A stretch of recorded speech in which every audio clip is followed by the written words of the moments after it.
Et si la prochaine fois que vous prenez l'avion, vous deviez rester debout pendant tout le vol? Non, ce n'est pas une blague. Certaines compagnies aériennes envisagent sérieusement des sièges verticaux, appelés Skyriders. Des prototypes existent, des brevets ont été déposés et l'idée refait régulièrement surface. D'ailleurs, certains experts estiment qu'elle pourrait devenir réalité dès 2026.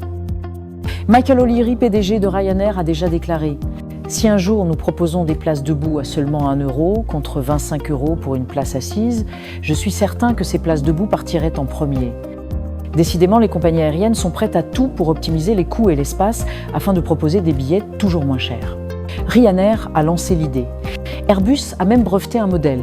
Et certaines compagnies évoquent la possibilité d'installer ces sièges sur des vols courts de moins d'1 heure.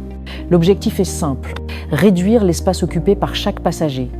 Résultat, une augmentation de la capacité d'un avion de 20 à 30%, ce qui permettrait de baisser drastiquement le prix des billets, tout en générant beaucoup plus de bénéfices. Alors, est-ce que voyager debout dans un avion, c'est vraiment possible? Techniquement, oui. Mais dans la réalité, c'est bien plus compliqué. Pour qu'un siège soit validé, il doit respecter des normes de sécurité extrêmement strictes. En cas de turbulence ou d'évacuation, chaque passager doit être correctement attaché et protégé.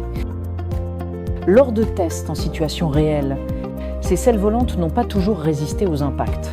Et plusieurs experts s'accordent à dire que les risques pour la colonne vertébrale sont trop élevés.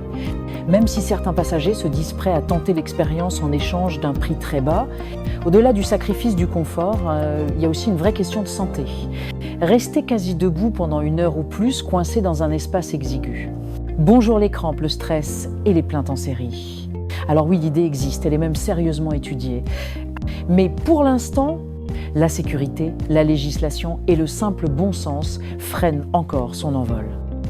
Pour conclure, voyager debout dans un avion, cela semblait impensable hier et pourtant c'est peut être la réalité de demain. Entre innovation audacieuse et quête de rentabilité, le confort des passagers est-il en train de disparaître? Une chose est sûre, le ciel n'a pas fini de nous surprendre. Et vous, seriez-vous prêt à voyager debout pour payer moins cher? Merci d'avoir regardé cette vidéo et à bientôt dans une nouvelle vidéo sur votre chaîne.